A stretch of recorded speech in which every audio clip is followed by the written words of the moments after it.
ज्ञान YouTube channel में जुड़े हुए सभी सत्संगी जनों एवं प्रबुद्ध श्रोताओं का स्वागत है। सभी का अभिनंदन है और सभी को मेरा प्रेम पूर्वक जय शिव। आज सर्वप्रथम विक्रम संवत 2082 पर जो है नववर्ष के प्रथम दिन पर सभी श्रोताओं एवं सत्संगी जनों को बहुत सी शुभकामनाएं। सभी का ये वर्ष संवत 2082 मंगलमय हो। इन्हीं शुभकामनाओं के साथ आज का आख्यान आरंभ करते हैं। पिछले आख्यान में अभ्यास और वैराग्य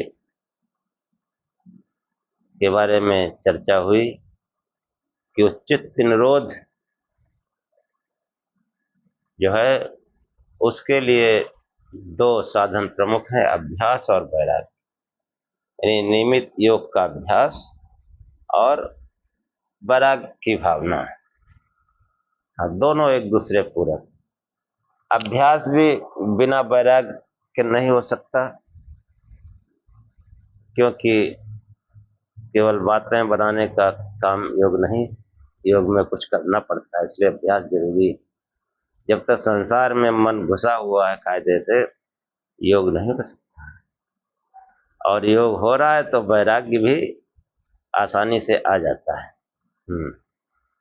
दोनों एक दूसरे पूरक कि चित्तवृत्ति का निरोध अभ्यास और वैराग्य के द्वारा होता है।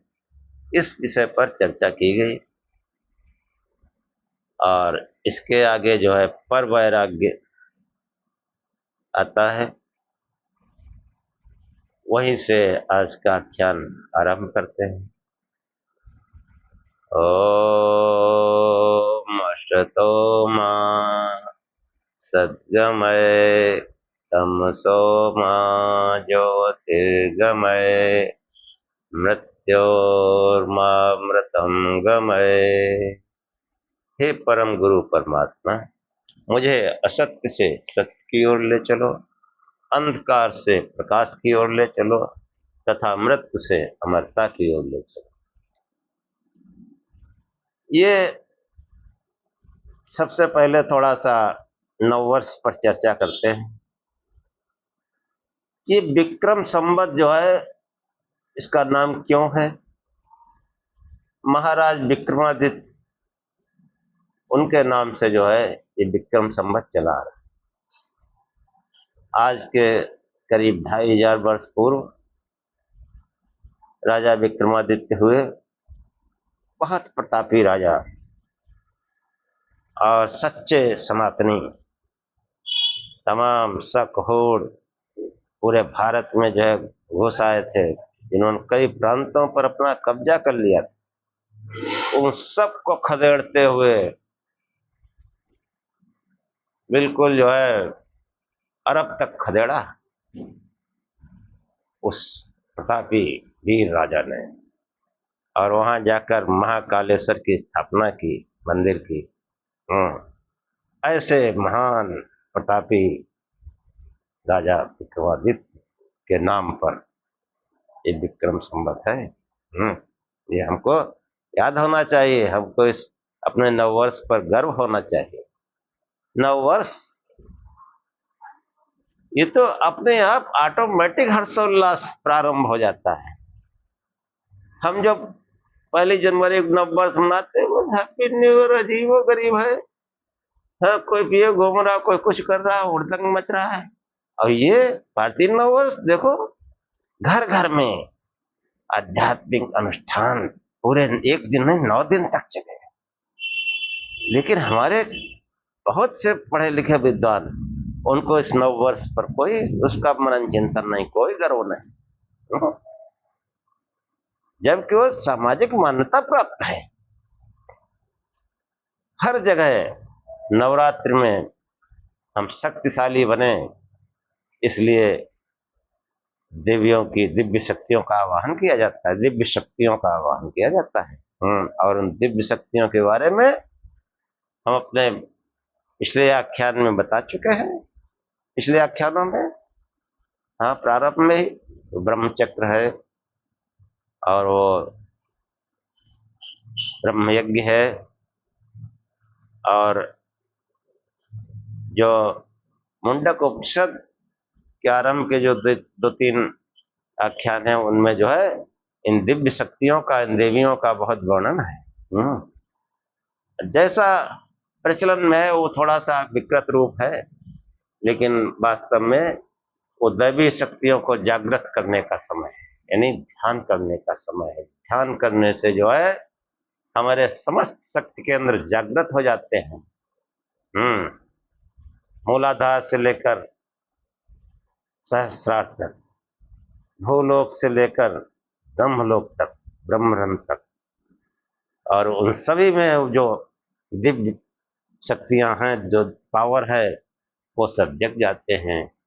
ये ध्यान योग के द्वारा, उस परमात्मा के भजन के द्वारा ये समस्त दैवी शक्तियां जागृत होती हैं। इनका विस्तृत आख्यान आप जो है मुंडक उपनिषद के जो है आरंभ में और उस ब्रह्म यज्ञ में जो है आप पढ़ सकते हैं कि देवियों का वास्तविक स्वरूप क्या है। लेकिन जो भी है, ये नववर्ष बहुत हर्ष उल्लास और आध्यात्मिकता को लेकर के आता है। भले ही वो थोड़ा ज्ञान में पूजा उपासना हो, लेकिन पूरा सनातन समाज एक दिव्यता का अनुभव करता है। हाँ, पूरे 9 दिन तक इसका जो है उत्सव मनाया जाता है। हाँ, हम लोग पता नहीं क्यों वो 1 जनवरी को हाँ रात भर हल्ला मचाएंगे, नशा पत्ती करेंगे। ये कोई नववर्ष है, कोई उत्सव है? अब एक दिन में सब ठंडा। तो ये हमको जो है अपनी सनातन संस्कृत पर गर्व होना चाहिए। इसलिए नववर्ष में जो है फिर सभी को शुभकामनाएं हैं, और सभी का नववर्ष मंगलमय हो। ये अब आख्यान पे आते हैं कि अभ्यास और वैराग के बाद में महर्षि पतंजलि कहते हैं कि जो है कि अभ्यास और वैराग्य, अभ्यास को भी समझाया, वैराग्य को भी समझाया, और इसके बाद में जो है मतलब जो कहना चाहिए पर वैराग्य, कि पर वैराग्य क्या है। हाँ, पर मतलब अपर वैराग्य। ये जो है अपर वैराग्य का निरूपण कर, ये जो है जितना भी अभी तक अभ्यास और वैराग्य के प्रकार जो बताए, ये अपर वैराग्य है। और इससे परे जो है वैराग्य है, वो है पर वैराग्य। उस पर वैराग्य के स्वरूप का जो है निर्देश करते हुए महर्षि पतंजलि कहते हैं, तत्परम पुरुष ख्याते गुण वैतृष्णम, कि जो है तत्परम वह पर वैराग्य है जो पुरुष के साक्षात्कार से, गुणों से तृष्णा राहित्य हो जाता है पर वैराग्य द्वारा। मतलब पुरुष ख्याते, उस पुरुष यहाँ पर वो चेतन तत्व को कहा गया। इसीलिए जैसे सांख्य में पुरुष कहा गया, ईश्वर कहो, हाँ, आत्म तत्व कहो, तो वो जो है इसीलिए पुरुष यानी चेतन तत्व को जो है 2 भागों में समझाया गया, आत्मा और परमात्मा यानी ईश्वर।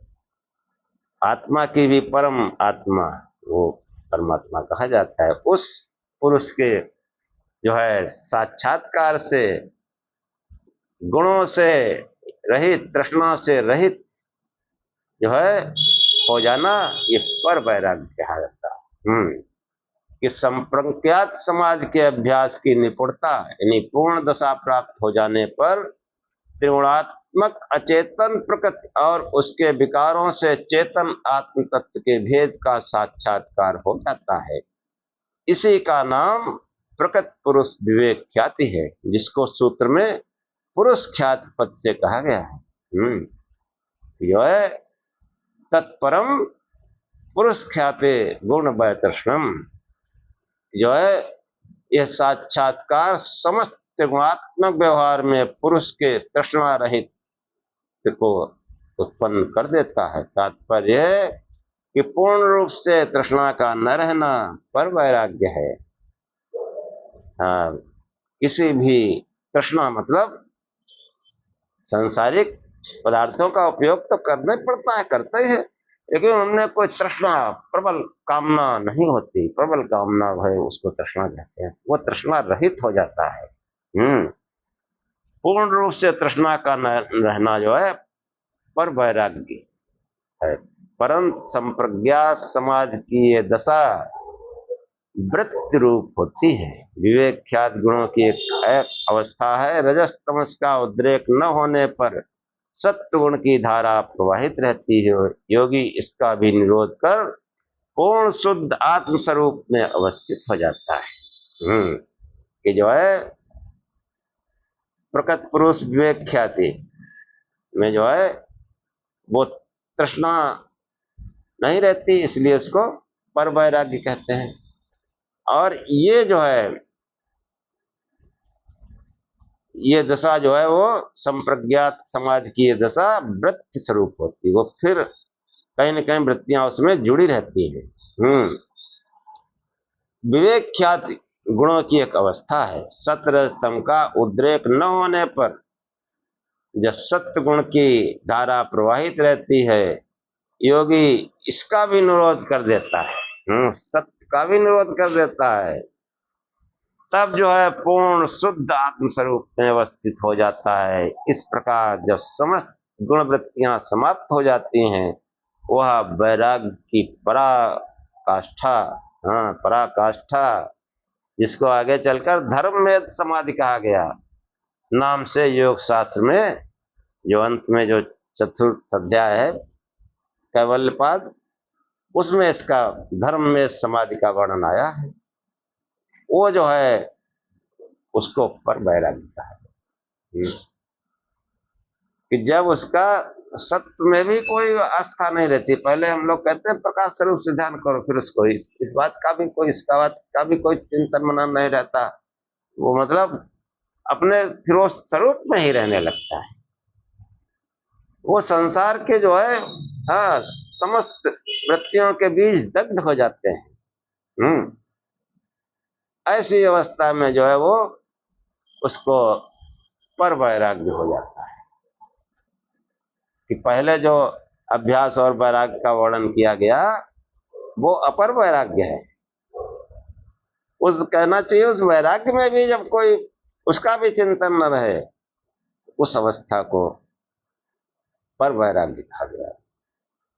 कि अपर वैराग्य संप्रज्ञात समाधि का तथा पर वैराग्य असंप्रज्ञात समाधि का प्रतीक है। ये अभी आगे संप्रज्ञात और असंप्रज्ञात समाधि इसी पाद में जो है, इसी अध्याय में उनका वर्णन आएगा आगे। कि जो है यह अवस्था जो संप्रज्ञात समाधि था, पर वैराग्य असंप्रज्ञात समाधि का जो प्रतीक है, ये अवस्था जो है वो एक दिन में नहीं आती है। उसके लिए निरंतर अभ्यास करना पड़ता, धैर्य पूर्वक। कि जो है निरंतर अभ्यास, जो अभ्यास का सूत्र आया था कि यत् स्थितो यत्नोऽभ्यासः, इस समय हम सदैव जो है उस में स्थित, उस प्रकाश स्वरूप में स्थित रहने का जो यत्न किया जाता है उसे अभ्यास कहा जाता है। तो निरंतर उस अभ्यास के द्वारा ये जो है अपर वैराग्य और पर वैराग्य की अवस्था प्राप्त हो पाती है। यह क्रम अपने अनुभव और शास्त्र द्वारा विषयों में जान गए दोष देखने वाले युजान योगी को आत्मा में विषय के प्रति उभरते हुए वैराग्य से प्रारंभ होता है। विषयों के प्रति उभरते हुए वैराग्य से प्राप्त होता है। आत्म साक्षात्कार के लिए अनुष्ठित निरंतर अभ्यास से जब आत्मा को विवेक ज्ञान हो जाता है, प्रकृति से भिन्न रूप में स्वरूप का साक्षात्कार कर लेता है, तब व्यक्त अव्यक्त धर्मों से युक्त समस्त त्रिगुणात्मक जगत के प्रति वह आत्मा में नितांत व्यक्त की भावना का अनुभव करता है। हाँ, आत्म साक्षात्कार की इस अवस्था में आत्मा जान लेता है। हाँ, जान लेता है जो प्राप्त करना था वो कर लिया, समस्त क्लेश समाप्त हो गए। समस्त क्लेश, हाँ, सभी दुखों की अत्यंत निवृत्ति हो गई। अविद्या, अस्मिता, राग, द्वेष नष्ट हो गए। समस्त क्लेश शांत हो गए। निरंतर जन्म मरण की कड़ियों से जुड़ी हुई जो संसार रूपी जंजीर अज्ञात काल से बढ़ती चली आ रही थी, वह सर्वथा टूट चुकी है। हाँ, वो टूट चुकी है। आत्म साक्षात्कार का यह सर्वोच्च स्तर वैराग्य की पराकाष्ठा है। पर वैराग्य अथवा आत्म साक्षात्कार दोनों कथन आत्मा की समान अवस्था को अभिव्यक्त करते हैं। तात्पर्य है कि त्रिगुणात्मा जगत से आत्मा का पूर्ण रूप में अलगाव आत्म साक्षात्कार की पहचान है। जब तक त्रिगुण से लगाव है, आत्म साक्षात्कार संभव नहीं। आत्मा की अवस्था कैवल्य है, कैवल्य, हाँ, मोक्ष रूप है। तब त्रिगुण से असंलग्न आत्मा ब्रह्मानंद का निरंतर अनुभव करता है। उस ब्रह्म चिंतन में ही रहता है, उस ब्रह्म का ही अनुभव करता है। संसार उसके लिए जो है वो केवल आभास मात्र रह जाता है, आभास मात्र। अभ्यास और वैराग्य दोनों उपायों के द्वारा चित्त की वृत्तियों का निरोध हो जाने पर जो संप्रज्ञात समाधि की अवस्था आती है, हाँ, अब वो संप्रज्ञात और संप्रज्ञात समझ लीजिए कि जो संप्रज्ञात अवस्था की अवस्था आती है, उसको बताते हुए महर्षि पतंजलि कहते हैं कि जो है वितर्क विचारानंदा स्मिता रूपानुगमात संप्रज्ञाता है। कि जो है वितर्क विचार आनंद अस्मिता और जो है नामक परिस्थितियों के अनुगम से वितर्क विचारानंदा अस्मिता रूपा अनुगमात संप्रज्ञाता कि वितर्क विचार आनंद अस्मिता नाम परिस्थितियों के अनुगम सहयोग से अथवा संबंध से चित्त वृत्तियों का निरोध संप्रज्ञात समाधि। संप्रज्ञात समाधि निरोध का तात्पर्य है कि अपनी भावना को निरंतर किसी एक विषय में रोके रखना। हाँ, चित्त द्वारा वस्तु का चिंतन, स्मरण या ज्ञान होना भावना है। ऐसी भावना पहल निरंतर एक विषय में रुक जाए, ऐसा संभव नहीं होता। चित्त के चंचल होने से वह एक विषय के चिंतन में न रुककर इधर उधर भागता है, पर धीरे धीरे निरंतर अभ्यास द्वारा एक विषय में रुकने के लिए चित्त को सधाया जाता है। हाँ, धीरे धीरे कालांतर में चित्त इतना सध जाता है, परिपक्व होने लगता है कि उसके द्वारा आत्मा को आत्मनात्म में भेद का साक्षात्कार हो जाता है। अर्थात वो जो है इस अवस्था में समस्त चित्त वृत्तियां निरुद्ध होकर चित्त केवल आत्म साक्षात्कार के लिए सक्रिय रहता है। कि समस्त वृत्तियों का निरोध कर वो जो है जो प्रकाश स्वरूप है, प्रकाश भी वृत्ति है, आखिर वो भी हट जाती है। तो वो जो है उस एक वृत्ति, जैसा संत शास्त्र कहते हैं कि वो प्रकाश स्वरूप से उसका ध्यान करो। हाँ, आत्मा का स्वरूप कैसा बताया? आचार्य शंकर कहते हैं कि स्वयं आत्मा स्वयं ज्योति पंचकोश विलक्षण अवस्था त्रय साक्षी सर्वनिर्विकारो निरंजना सत्स्वरूपा सविज्ञेया स्वात्मय नैव विपश्चिता। वो आत्मा स्वयं ज्योति है, एक कोई प्रकाश है अंदर।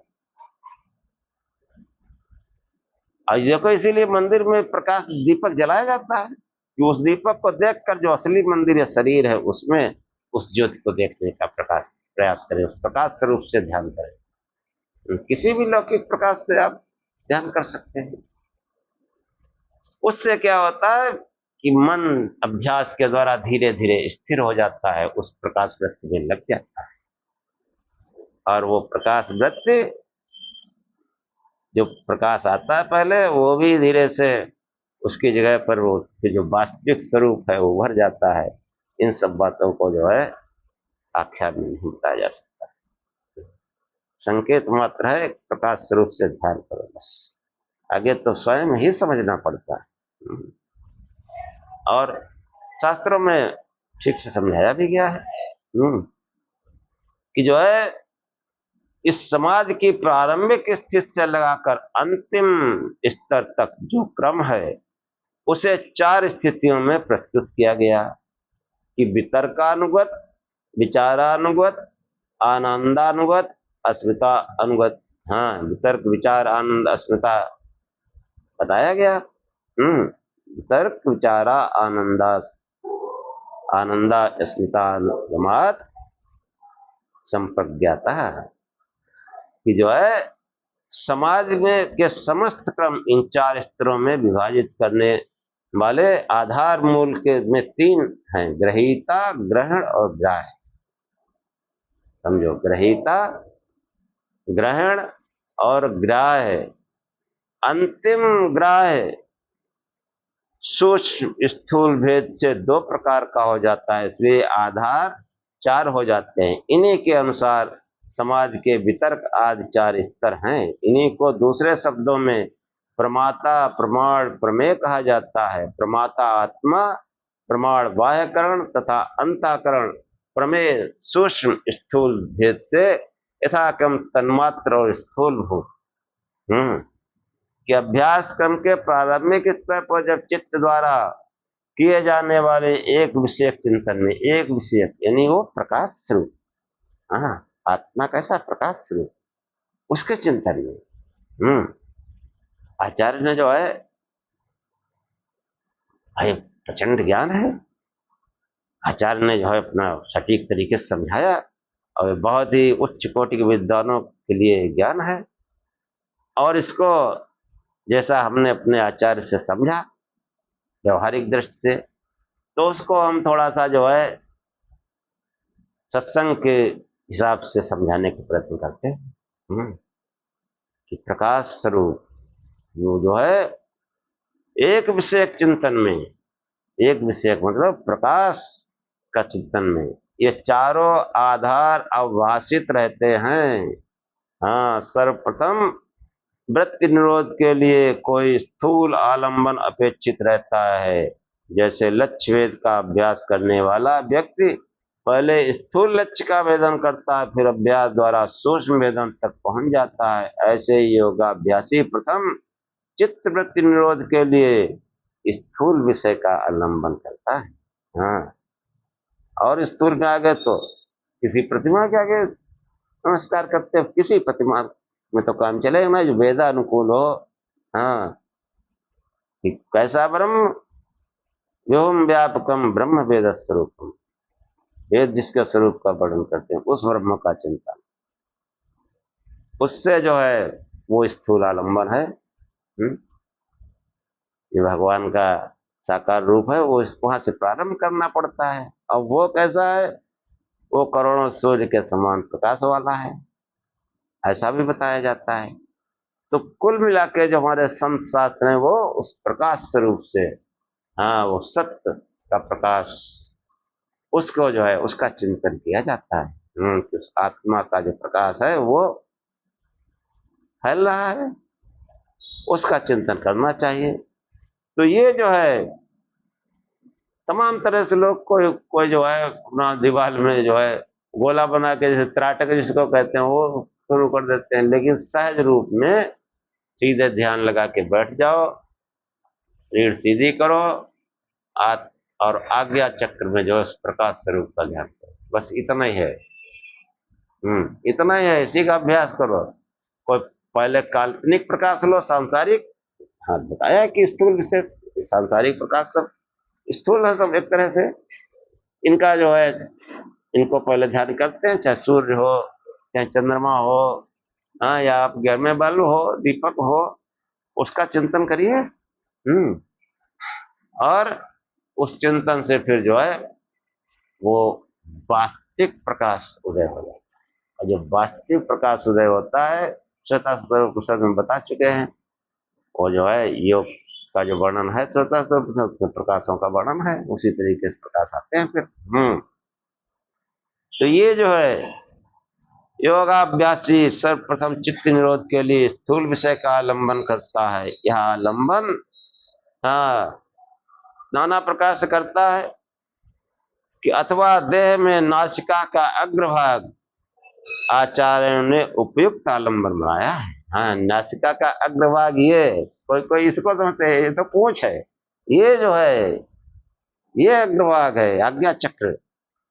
यह इसको आधार बना करके, इसको आलंबन बना करके हाँ देह के अन्य अंगों फिर क्लियर किया कि नासिका मूल व भवों के मध्य हृदय व मस्तिष्क आदि को भी आलंबन बनाया जा सकता है। मस्तिष्क भी यही है और भवों के बीच भी यही है, और नासिका की जो है अग्रभाग भी यही है, और हृदय, आध्यात्मिक हृदय भी यही है, बुद्धि भी यही है। ये हृदय जिसको हार्ट हम समझते हैं, ये तो एक अंग है स्थूल, यहाँ पर कुछ नहीं होता।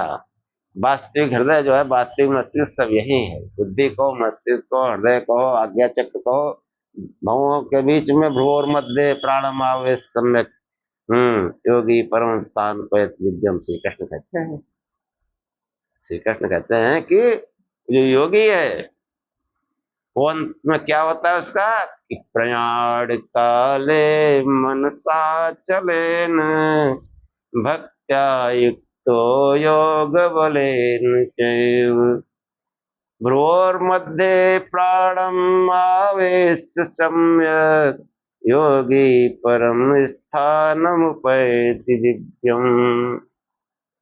योगी की गति के बारे में बताया कि योगी जो है जब आत्मज्ञान कर लेता है तो वो अपने प्रारब्धों को भोगने के लिए संसार में विचरण करता है, क्योंकि प्रारब्ध से शरीर बना है, जो उसके संचित और क्रिमाण सब नष्ट हो जाते हैं, लेकिन शरीर है, शरीर प्रारब्ध से बना, उस प्रारब्धों को भोगने के लिए इस संसार में विचरण करता है, प्रचार करता है।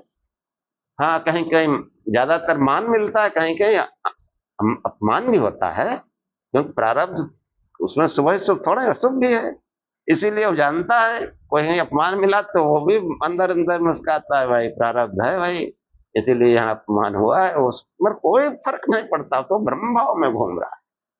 और जब प्रारब्ध उसके समाप्त हो जाते हैं, जब प्रयाण काल आ जाता है, इस जो है शरीर से भी जब मुक्ति उसको मिलने का समय आ जाता है, तो उसका वर्णन भगवत गीता में किया गया है। प्रयाण काले मनसा चले, कि अंत समय में, प्रयाण के समय में वह योगी जो है उसका मन स्थिर हो जाता है, फिर वो इधर उधर प्रचार भी नहीं करता है, फिर वो भक्ति युक्त हो जाता है, फिर भक्ति शुरू कर देता है। पहले संसार में घूमता है, प्रचार करता है, और अंत में फिर भक्ति युक्त हो जाता है। प्रयाण काले मनसा चले भक्त्या एक तो योग बलेन चैव, और अपने योग बल से भ्रूर मध्य प्राणम आवेश सम्यक, अपने प्राणों को भवों के बीच में स्थित करके योगी परम स्थान उपैतिक्यम, योगी जो है अपने परम स्थान, उस परब्रह्म में, उस परमात्मा में उपैति दिव्यम, अपने दिव्य लोकों को चला जाता है। ऐसा वर्णन आया है। तो ये जो है ध्यान का जो सही तरीका जो है वो आज्ञा चक्र है, ऐसे समझो आप। नाना प्रकार से जो है नासिका मूल, भवों के मध्य, हृदय और मस्तिष्क आदि को भी आलंबन बनाया जा सकता है, बताया है। हाँ, भाष्यकार ने आचार्य उदयवीर शास्त्री है, बहुत प्रकांड विद्वान, क्या बात है। ऐसे ऐसे महापुरुष हमारे यहाँ हुए, हमको उन पर गर्व होना चाहिए, उनके अध्ययन करो, देखो कैसा जीवन आनंदमय हो जाता है। हाँ, मैं पहले जो है प्रार्थना करता था, आप लोग जानते हैं कि इस वैदिक साहित्य के अनुशीलन से आप क्या होगा, तेजो मेधे वीरमस वीरम मेधे बलमस बलम मेधे ओजो अस्य ओजो मेधोय मन्यु रस मन्यु मेधे सहो सहो में, कि जीवन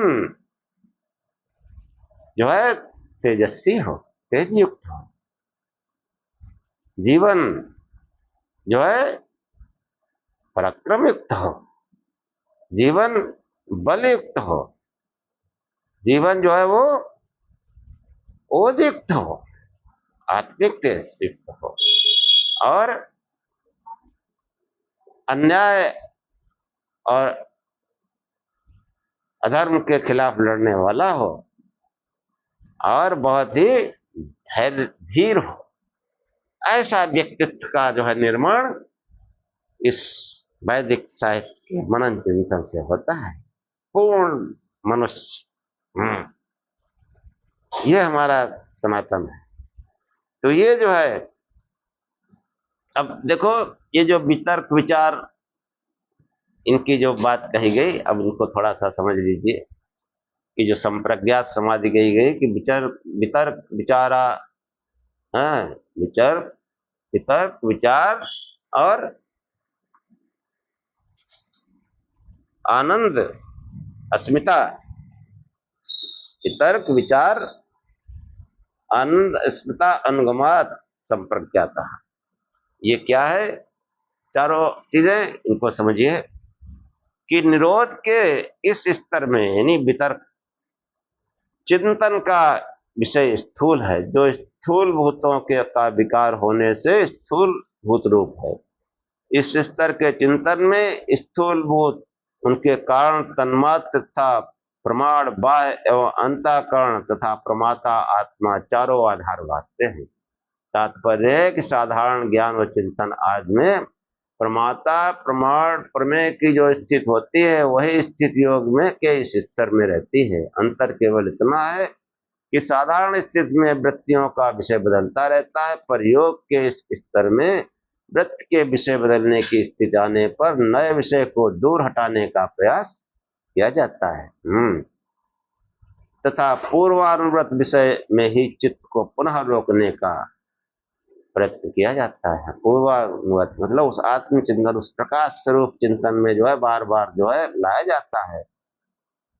हाँ, बाह्य विषय की ओर लगे रहने से चित्तवृत्ति का आत्मा अनुभव करता है। इस प्रकार समाधि के प्रारंभिक स्तर में इस चिंतन में प्रमाता प्रमाण सूक्ष्म तथा स्थूल प्रमेय चारों आधार बांधते हैं। योग का स्तर वितर्गानुगत संप्रज्ञात समाधि के नाम से जाना जाता है।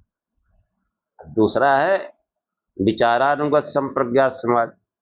वृत्ति निरोध अभ्यास के अधिक उन्नत होने पर जब चिंतन धारा में से स्थूल प्रमेय और उसके ग्राहक प्रमाण बाह्य इंद्रिय निकल आते हैं, अर्थात जब सूक्ष्म विषय में चिंतन स्थिर होने लगता है, स्थूल प्रमेय और उसके ग्रहण साधन चिंतन की स्थिरता के लिए अपेक्षित नहीं रहते, यानी बाह्य विषयों का चिंतन फिर धीरे धीरे रुकने लगता है। हाँ, और अंतर के जो है अंतर के विषय उभरने लगते हैं। तब योग का स्तर विचारानुगत संप्रज्ञात समाधि के नाम से व्यवहार होता है। इस चिंतन धारा के तीन आधार रह जाते हैं, प्रमाता प्रमाण यानी सूक्ष्म प्रमेय का ग्रहण, असाधन अंतःकरण तथा सूक्ष्म प्रमेय तन्मात्र यानी सूक्ष्म विषयों का वो जो है ग्रहण करता है। निरंतर अभ्यास के द्वारा चित्त में सत्वाधिक का उद्रेक होने पर वह क्षमता उभर आती है। निरंतर अभ्यास से क्या होता है कि सत्व जो है वो प्रबल हो जाता है, उद्रेक हो जाता है उसका। तो ये जो है गुण बाकी सब दब जाते हैं। तो ये जो है उसमें क्षमता उभर आती है, जिससे सूक्ष्म विषयों में जो है चित्त स्थिर हो, उनका साक्षात्कार करता है। संप्रज्ञात समाधि के ये दोनों स्तर अपने दो दो भागों में विभाजित हैं, जिनका विवरण हाँ आगे इसी पाद में जो है आगे किया जाएगा, 42, 43, 44 सूत्र में। हाँ, उस प्रसंग में समाज पद के स्थान पर समापत्ति पद का प्रयोग है। पहला पद पुल्लिंग और दूसरा स्त्रीलिंग है। इसी के साथ वहां समाधि के पहले स्तर के दो भेद, तो सवितरका और जो है निर्वितरका समाप्ति, वो समाधि के हैं। हाँ, ऐसी दूसरे भेद हैं कि सविचारा और निर्विचारा। आगे सूत्र है, ये उस प्रसंग में आते हैं। इतना समझ लेना चाहिए कि वितर्गानुगत संप्रज्ञात समाधि के दो भेद में सवितर्क समाधि का आलम्बन स्थूलभूत और उनके ग्रहण साधन बाह्य इंद्रिय होते हैं। इस चिंतन धारा में जब ग्राह्य अर्थ, उसका शब्द, उनके संबंध एवं ग्राह्य के कार्य कारण भाव आदि का वार होता रहता है, तब ये सवितर्क एवं जब शब्द अर्थ संबंध आदि का उभार न होकर केवल धर्मी भासता है, तब वो निर्वितर्क, मतलब धर्मी वो आत्मा, उसी का केवल जो है वही भासता है, अन्य किसी विषय का शब्द आदि अर्थ संबंध कोई नहीं उभरता है। उसको जो है शब्द नहीं उभरता तो फिर तर्क भी नहीं होगा, इसलिए उसको निर्तर्क कहा गया। जब तक ये उभरते रहते हैं, मतलब चिंतन, आत्मनात्म का चिंतन, वो विचारानुगत समाधि है। विचार में जब ऐसा होता है, फिर वो जो है धीरे धीरे वो जो मुख्य जो वस्तु है आत्मस्वरूप, उसका आलंबन जब करने लगता है, ये जो है विचारों का वरना बंद हो जाता है, चित्तवृत्तियों का निरोध होने लगता है, तभी तो विचार नहीं आते हैं। केवल उस प्रकाश स्वरूप का विचार नहीं जाता है, वो प्रकाश उसका जो है उभार होता है, फिर बाह्य विषय सब इनका चिंतन ही खत्म हो जाता है। इसीलिए उसको निर्विचार समाधि कहा गया। पहले सविचार और फिर निर्विचार। और तीसरी अवस्था है आनंदागत संप्रज्ञात समाधि। अब इसके आगे जो है जब निर्विचार होने लगे तो वो तो आनंद प्रकट हो जाएगा। सांसारिक चिंतन में आनंद तो है नहीं, सुख या दुख है। कोई सांसारिक पदार्थ मिल गया सुखी है, उसका वियोग हो गया तो दुखी है। आनंद इन सुख दुख दोनों से ऊपर है कि कुछ नहीं मिला और कुछ गया भी नहीं, वो आनंदित बैठा है आदमी। आनंद और उसके चेहरे से झलकता है, कहने की बात है नहीं, चेहरे से हर स्थिति में वो आनंदित रहता है, हर स्थिति में। ये जो है आनंदात्मक समाधि। अब जो है चित्तवृत्ति निरोध के लिए अनुष्ठित निरंतर अभ्यास के और अधिक उन्नत अवस्था में पहुंचने पर चित्तगत रजस तमस क्षीण हो जाने से सत्व का उद्रेक हो जाता है। योग के इस स्तर में चिंतन धारा के आलंबन स्थूल सूक्ष्म प्रमेय तथा उसके ग्रहण साधन बाह्य आंतर आलंबन कारण कोई नहीं होते, केवल सत्य प्रधान बुद्धि और आत्मा आलंबन रहते हैं।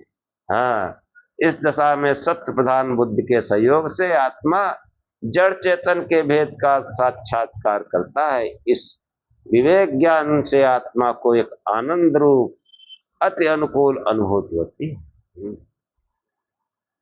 कि ध्यान करते रहो। तो कैसा क्रम से बताया, वितर्क, विचार और फिर आगे आनंद की अनुभूति होगी। अब विचार हमको करने नहीं है। एक दर्जन फोटो लगाए, क्या विचार कर रहे हैं? अभी आनंद नहीं आ सकता है ना। आनंदागत संप्रज्ञात समाधि केवल सत्य प्रधान बुद्धि, जो आत्म तत्व के तात्कालिक साक्षात्कार से उभरती है। अभी यह सब स्थित वृत्ति रूप है। चित्त वृत्ति का क्रम चालू रहने से योगी को अधिक उन्नत स्थिति के लिए अभ्यास करते रहना अपेक्षित है। हाँ, सभी धीरे धीरे सब वो हैं, सीढ़ियां हैं, स्टेप हैं। एक एक स्टेप को जब ध्यान करेंगे तो एक एक स्टेप पार होगा। पहले वितर्कानुगत, फिर वितरक किसी स्थूल पदार्थ, और फिर विचारानुगत। विचारानुगत मतलब सांसारिक विचार बंद, केवल आत्मा का विचार। और फिर वो जब थोड़ा प्रकाश स्वरूप भाषित होने लगता है, जड़ और चेतन का जो भेद ज्ञात होने लगता है, तब वो जो है निरंतर सत्य प्रधान बुद्धि वो आत्म साक्षात्कार जब करने लगती है, तब जो है वो योगी अधिक उन्नत हो जाता है। इस अवस्था में भी अभ्यास करते रहना आवश्यक है। अभी कोई वो विशेष ज्ञान की अवस्था नहीं आई है कि जो है इस स्तर में जो है योगी आनंद का अनुभव करता है, क्योंकि वो आत्मचिंतन ही रह जाता है उसके पास। समस्त बाह्य चिंतन जो है धीरे धीरे खत्म हो जाता है, लेकिन वृत्ति स्वरूपता बनी रहती है। वृत्तियां उभार कर मार सकती है अब भी। इसमें जो है सत्व का अधिक होने से पर भी रज और तम अंश मात्र से अनुविद रहता है, दबा रहता है, लेकिन वो अंश मात्र में है। कभी भी उभार मान सकता है, यानी कि उत्थान में जा सकता है आदमी, मतलब नीचे की तरफ जा सकता है। इसलिए अभ्यास निरंतर करते रहना आवश्यक है।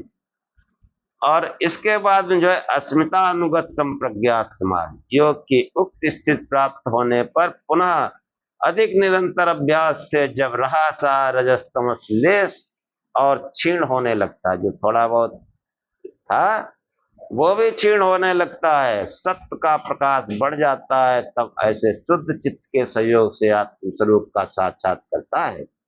योग की इस दिशा की चिंतन धारा में आलंबन केवल आत्मा होता है, तब अपने शुद्ध बुद्ध आत्मरूप का अस्मि अस्मि, हाँ मैं हूं, इस अनुभूति के साथ साक्षात्कार करता है।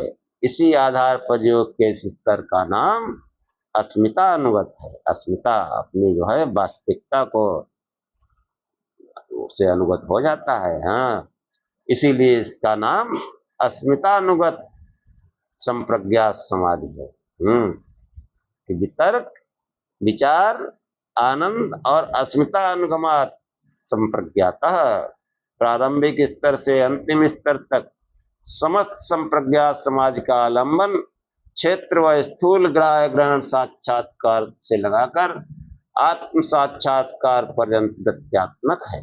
चिंतन धारा का ये एक सीमित आलंबन रहने से ये योग एवं समाधि का स्वरूप है। व्युत्थान दशा में चिंतन का आलंबन शीघ्रता से बदलता रहता है। विषयों की ओर परम वैराग्य की भावना के साथ किसी एक आलंबन में चित्तवृत्ति का निरोध, किसी एक आलंबन में, उस प्रकाश के आलंबन में। ऐसे कहो हमारे यहाँ परंपरा है, कोई पूजा पाठ होती है तो दीपक जलाया जाता है, उसी का आलंबन किया जाता है। जो बहुत से देवी देवताओं क्यों है भी व्यवस्था, तो सब जगह वही आरती घुमा दी जाती है, बस आरती के सब लोग हाथ जोड़ लेते हैं। समझ लो सबकी पूजा हो गई, सभी दिव्य शक्तियां उसमें समाहित हैं, और उन्हीं दिव्य शक्तियों का जो है उसी प्रकाश स्वरूप का चिंतन करने से दिव्य शक्तियां उभरती हैं। मूलाधार से लेकर ब्रह्मरंध तक ये सभी दिव्य शक्तियां देवियां उपस्थित हैं, जो योग करने वाले के अंदर प्रकट होती हैं। जैसा सामाजिक रूप है वो नहीं, वो तो केवल वितर्क तक सीमित है। स्थूल तब चिंतन करते हैं, आगे बढ़ते नहीं, वास्तविक स्वरूप ही नहीं मालूम है। इसीलिए ये आख्यान है, आप उनको सुनेंगे तो समझ में आएगा। तो ये जो है प्रारंभिक स्तर से अंतिम स्तर तक समस्त संप्रज्ञात समाधि का आलंबन क्षेत्र स्थूल ग्राह्य ग्रहण साक्षात्कार से लगाकर आत्म साक्षात्कार पर्यंत वृत्त्यात्मक है। चिंतन धारा का एक सीमित आलंबन रहने से योग एवं समाधि का स्वरूप है। व्युत्थान दशा में चिंतन का आलंबन शीघ्रता से बदलता रहता है। विषयों की ओर से परम वैराग्य की भावना के साथ किसी एक आलंबन में चित्तवृत्ति का निरोध योग की कोटि में आता है। हाँ, एक आलम्बन में जब प्रकाश स्वरूप से ध्यान शुरू करोगे तब समझो योग प्रारंभ हुआ है। हाँ, तब योग की कोटि में आता है। वृत्ति निरोध के अभ्यास की पराकाष्ठा संप्रज्ञात समाधि का अंतिम स्तर है। इस प्रकार संप्रज्ञात समाधि वृत्त्यात्मक एवं तात्कालिक होती है। जब तक वैसी चित्तवृत्ति बनी रहती है वह समाधि अवस्था है, उसके न रहने पर समाधि दशा नहीं रहती। समाधि के इस स्तर का संप्रज्ञात नाम इसी कारण है कि इसमें स्थूल ग्राह्य से लगाकर आत्म पर्यंत समस्त तत्व का सम्यक रूप से प्रकट ज्ञान होता है। यह तत्व ज्ञान है। इससे मिथ्या ज्ञान का नाश हो जाता है। हाँ, मिथ्या ज्ञान का नाश हो जाता है। अब तक देह इंद्रिय आदि का जो आत्मा समझा जाता रहा है वह सब मिथ्या ज्ञान तीव्र वायु वेग से काई के फट जाने के समान नितांत तिरोहित हो जाता है। तथा स्वच्छ सलिल के समान शांत शुद्ध बुद्ध आत्मा का साक्षात्कार हो जाता है। यह साक्षात्कार चित्त के सहयोग से हो पाता है। इसी का संकेत यजुर्वेद के 40वें अध्याय में होता है। हाँ, उपलब्ध है। क्या है? हाँ, कि संभूति च विनाशश्च यस्तद्वेदो भयं सह विनाशेन मृत्युम तीर्त्वा संभूत्यामृतमश्नुते। 40वें अध्याय में आया है कि संभूति और विनाश पद एक प्रकार से पारिभाषिक है। सम और भू, इसका अर्थ है अच्छी तरह होना, अपने परिणत रूप को प्राप्त करना अर्थात उत्पन्न होना। विनाश पद से विउपसर्ग और आदर्श नार्थक धातु से बना है। विनाश पद का अर्थ होता है जिसमें विशेष रूप से समस्त चर अचर विश्व अदर्शन अवस्था है, चला जाता है, अर्थात अदस्य या लीन हो जाता है। तात्पर्य हुआ कि संभूत कार्य जगत है और विनाश अव्यक्त प्रकृति है जो कार्य जगत का उपादान कारण है। हाँ, सांख्य और योग एक साथ चलते हैं। हाँ, और प्रलय अवस्था में जहाँ कार्य जगत लीन हो जाता है, इन दोनों को वास्तविक रूप से जानना आवश्यक है। तो ये वृत्तियों का निरोध हो जाता है और उसके आगे योग के स्तर को असंप्रज्ञात कहा जाता है। हाँ, उस असंप्रज्ञात समाधि के बारे में फिर अगले उसमें चर्चा करेंगे। पहले संप्रज्ञात की चर्चा हो गई। हाँ, इसलिए भजन करेंगे तो धीरे धीरे बढ़ेगा। हाँ, भजन कैसे करें पहले तो यही सीखना है। हाँ, सब छोड़कर एकमात्र शिव शिव का जाप करो। भगवान भोलेनाथ की फोटो लगाओ, केवल और केवल, और प्रकाश स्वरूप से ध्यान करो। फिर देखो ये सभी दिव्य शक्तियां, नौ देवियां सब उभरती। वास्तविक कीर्तन यह है देवियों का, वो ईश्वरीय मार्ग पर। हाँ, वो आप मुंडक उपनिषद की प्रारंभिक आख्यानों को सुने, देवियों का स्पष्ट है स्वरूप, ब्रह्म यज्ञ में भी स्पष्ट। तो आज का आख्यान यहीं पर समाप्त करते हैं। ओम सहना भवतु सहनौ भुनक्तु सह वीर्यं करवावहै तेजस्विनावधीतमस्तु मा विद्विषावहै। ओम शांति शांति शांति। हे परमात्मा, हम दोनों की श्रोता और वक्ता की साथ साथ रक्षा करें, साथ साथ पालना करें। हम दोनों साथ साथ बल को बढ़ावें, पराक्रम करें। हमारा पढ़ा पढ़ाया एक साथ तेजस्ता को प्राप्त हो, संसार में फैले। हम आपस में द्वेष न करें। ये परमात्मा हम दोनों को दैहिक दैविक भौतिक तीनों प्रकार के तापों से अत्यंत शांति प्राप्त हो, त्रिविध दुखों की अत्यंत निवृत्ति हो। ओम शांति शांति शांति। जय शिव।